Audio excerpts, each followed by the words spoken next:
name is Nick J.R. Ingaliado, and you are here at the Ingaliado's Nature Farms and Natural Food Products nami sa Puruksay, Santo Niño, Tungan-Tungan, Valencia City, Bukidnon.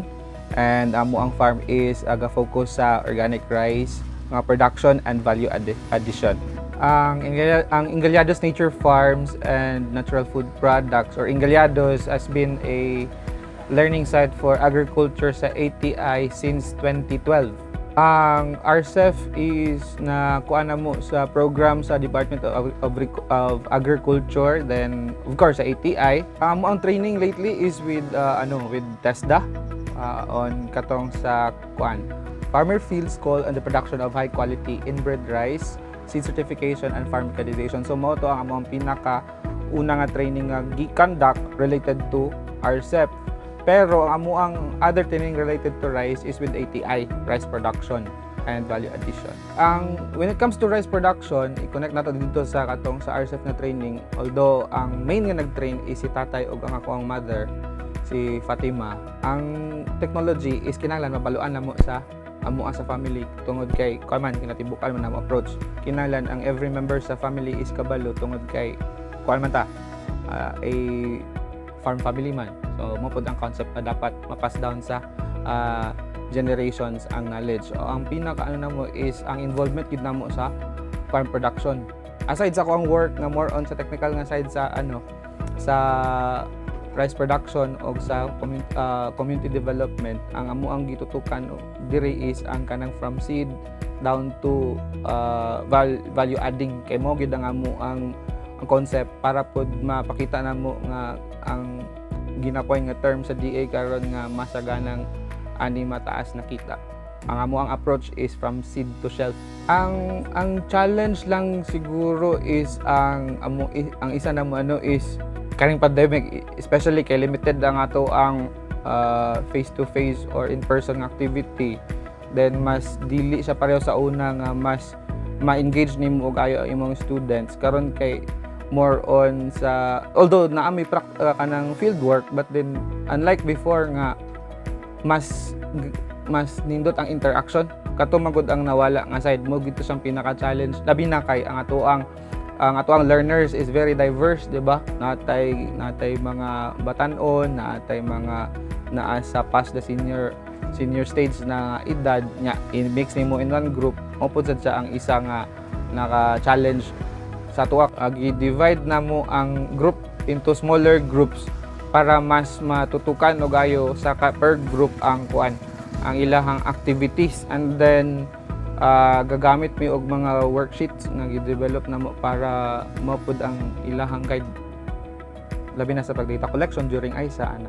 Ang pinaka notable nga nakuan sa mga participants is ang katong sa water management, isa pest management, nutrient management gamit sa cliff color charts. Ang aside na is ang nag-incorporate mi og katong soil analysis nga naghimo na sila mismo nag-analyze og yuta dayon. Kung sa production nga side mo nang pinaka dayon ang mechanization kay dili tanan diri nga area is na ay access to machineries. Luckily nakakuan mi, so mo pud tong isa nga naka-highlight sa experience at all learners nga naka hands-on sila gamit og mga farm machineries. Ang katong sa nutrient management ug sa pest management nga aspect ang ilang mas nakita nga mas control dapat ang ilang paggamit sa ilahang depende sa unsa ilang mode of practice, kung organic ba or inorganic. Dapat naka-compute ang ilahang input labi na sa mga synthetic nga gina-apply. Kung organic, the same nga kinahanglan computed ang imuhang gina-apply sa farm. Dili para sa una nga labay lang kay mo inaandan sa pikas nga farm sundon kay mo nga kuan ang ilahang makita nga ginagamit. Karon mas nasabtan nila nga through sa RCEF, nakita nila from land preparation labi na sa pag-understand sa situation sa soil nga kinahanglan kabalo sila sa soil health para mabalaan nila ang ilahang i-provide nga input para mas maka-recover ang ilahang soil. So far ang feedback is okay in terms sa pagdala sa training, kaya amo ang gipakita gyud kay although nata sa palay check nga atong ginagamit, diba, sa pag mode of kanang module nga ato ang pinaka prime sa pagtudlo sa ilaha, nag-incorporate mi og katong based on our own experience, labi na pod sa value addition kay gina-target lagi nga mas taas nga income o kita. So ang value addition nga side, naay mga students nga among gihimo is a group based nga enterprise para mas mabaluan nila og unsaon nila nga mas padako pagid ang value sa rice nga nagsugod sila as a group, then na po'y nag-individualize in terms. So luckily murag pipila pod sa mga estudyante ang nakahimo na sila kaugalingon nila nga income while garan ang training ga-improve ang ilahang gihimo nga enterprise, then at the same time ga-individualize na sila. So makaingon siguro pud kung amora ng pinaka kuan nga impact, although first namo nga dala is namin na nahimo nga livelihood through sa amo ang mga estudyante or sa estudyante sa FFS. Isa siguro nga highlight or isa nga gi-incorporate namo sa FFS nga training is ang katong transitional of farmers mindset nga farming is a business. Kay based on our experience among gina-share pod sad sa amo ang trainee nga kinahanglan ang paghuna-una nato when it comes to farming is dili lang siya on the labor side nga laborer ta. But then atong gihuna-unaon nga ang atong pagpanguma is a business venture nga involved ang family. Mao gid namo gina-emphasize nga ang pagpanguma is a business. And kuan pod sad ang pinaka kuan nato nga commodity is kinahanglan mas sa atong pagpanguma atong mas mapadako ang value sa ato ang produce, and ang pinaka end niya is kita nga farmer ang dapat ay control sa price. Ang pinaka impact sa RCEF is ang maka-ripple of more awareness dinhi sa community when it comes to rice production. Kay mayo man ang iyang goal, di ba? So ang diri ang mga trainees nakita po sa nila nga through RCEF possible di ay nga lesser input but dako ang ilahang ma-income. Sa katungula pa nakabalo kung unsa gid ang RCEF, let's say siguro kung unsaon nato nga mas mudako ang ato ang ani ug ang ato ang income. Naa magid ang amo nga farm, napud sad ang mga farm sa katong nag-train this batch nga mahimo ninyo nga sumbanan para mas mabal-an ninyo window kung unsa gyud ang importance or unsa ay kakahimo sa RCEF when it comes to improving your lives.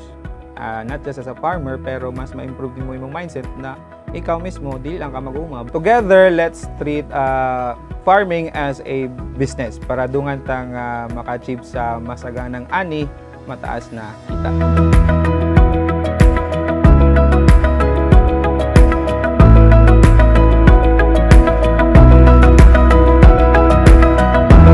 Ako si Fatima Casas, taga Poroksay, Santo Niño, Tungan-Tungan, Valencia, Bukidnon. Then usa ako ka FFS student nga na graduate dinhi sa Ingaliados Farm. Then tungod sa Ingaliados Farm, daghan na akong nahibaw-an about farming. Sama sa land preparation, pag turtle, pagkupot og mga machineries, sama sa pagtanom sa kanang seedbed, kanang pagkuan sa unsaon pagkuan sa kanang palay nga nagtanom mi, o unsaon pagpadaghan og saha, o unsaon pagkuan anang iyang dahon mag green ba or mag yellowish. Sa dahon niyang dito na mo mahibaw-an kung nabay sakit ang humay nga nag-yellowish or okay ba iyang tubo, o about sa kanang sa insect kanang dito sa namo makita kung aha magpuyo ang insect, unsaon pagpatay, unsaon paggamit nga katong pagpatay sa ilaha sa organic or sa kanang dili organic. Sama sa ako karon kay naamang ko'y farm, kanang ako na siyang gi-apply, nagsugod ko karon. Gahapon nagtanong ko ana ako yung gitestingan kung unsay akong maabtan katong sa insect. Dito na mo nabaw-an unsay insect nga among amigo o unsay dautan nga insect ana dito na mo makita. Sa primero, kanang naay nagpahibalo sa ako nga ingana nay kuan diri sa TESDA. Pero wala ko nagduha-duha nga maapil ani. Naku, oh sige, kay para mas madaghan akong nahibaw-an about farm. Ingana, tuod man wala ko nasayo. Daghan gid ay akong natun-an. Ang sa una lahi gyud murag kita ray ga kuan og unsay angay anak nga sa atong gitanom nga dili di ay maayo nya magsunod-sunod ra bitaw sa silingan dapat di ay naagid ay ta matun-an ingana. Sa akong natun-an about sa value adding nami by grouping sa amo nga sa 100 mi then divide man mi sa tag 25 sa 25 namo na bilong ko sa Mandi Group nya kanang Mandi Group gi-divide sa 5 para mag entrepreneurship na kuan value adding. Kani sa among Mandi Group na ay among giplano sa tibuok na 25 ka estudyante nga magputo mi. Kanang puto nga original namo nag-start rami og 10 pesos. Kanang 10 pesos bali 25 man mi naka-earn mi og 250. Then ang kanang 250 among gi-start sa permiro namo nga puto. Hantod na human na among klase, nakaluto mi kada grupo namo og kapito.